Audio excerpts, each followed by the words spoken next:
All right, so we have some insight on what's happening at Camp David.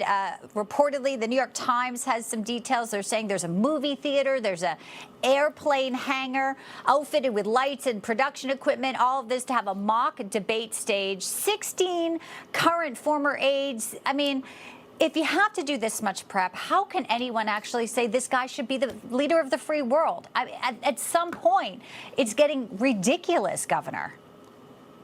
I think it's over-preparing, and it's going to be a big mistake. Let me explain. When you get ready to do a debate, you either know what you know or you don't. And if you don't, it's too late to learn it. The worst thing that a person can do going into one of these debates is to get so many people yelling at you, talking to you, telling you what you got to say, prepping you with every question imaginable. And here's what happens. When that person is on the stage, you know what it sounds like?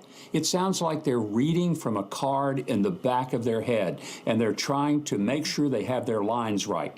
They're not carrying the message. They're simply regurgitating something that has been put into them and indelibly matched on their minds. It's not a good look, and it doesn't come across well. What Donald Trump is doing, I think it's the right way. He's going out, he's making speeches, he's having a good time, he's answering all kinds of questions across the spectrum. When he walks onto that stage, he's ready for anything.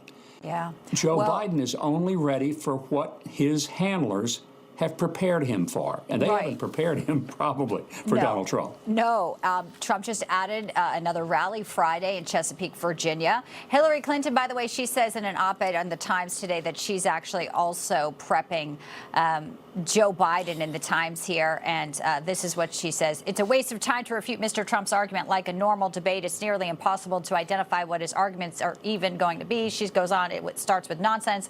Really? I don't think there'll be anything but substantive facts here, including the disgraceful migrant crime. I mean, there's going to be some issues I think Joe Biden is going to have a very difficult time to discuss as we talk about what's been happening in our nation. And also the moderators play into this. We know that. Let's just play a little bit of Jake Tapper and get your reaction, Governor. Possible that the Republican Party is now the party of deranged bigots. I mean, foreshadowing, this will be the moderator. Yeah, there's nothing like objectivity for a moderator. Look, Jake Tapper and Dana Bash both hate Donald Trump. They've made it very clear. They've repeatedly said the most outrageous things that are not the kind of comments that a genuine journalist would ever make. They're the comments of a incredibly biased partisan hack, because that's what they are. And so what we're going to see is that Donald Trump's going to go in there. It will be the 3-on-1, as he has predicted. But I get amused when I hear people say, but they can mute the microphone. You know who's going to hope their microphone gets muted? Joe Biden. The only way Joe Biden survives this debate is they mute his microphone so that nobody hears him mumble and bumble and stumble his way through the answers.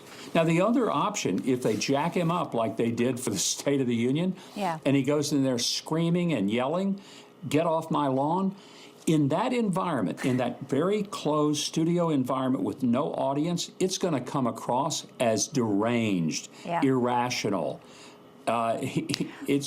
Look, it's not going to be pretty. No, and just to sum it up here, I mean, it's basically come down to if Joe Biden can stand and not make an utter fool of himself, then it's going to come across as some type of win. And as someone who has a very successful daughter who's, you know, done a lot of things in her life, is a governor now herself, I mean, I think it's an insult to women who are skilled multitaskers that here we have this guy. The media will portray anything as a win if Joe Biden doesn't just fall down. And that is a bar that is too low for this job, for our great nation in this time where we stand, Governor. If a person is president, they ought to be really in command of all of the issues and the facts. And if they're not in command of those issues by now, they shouldn't be president. It's just that simple. Joe Biden clearly is not in command of the issues. He's unaware of how he's botched the economy, the border, the world stage for violence. Therefore, he has to be prepped like this for 7 days, secluded up at Camp David. Donald Trump's out there rocking and rolling in these rallies. The contrast couldn't be more stark.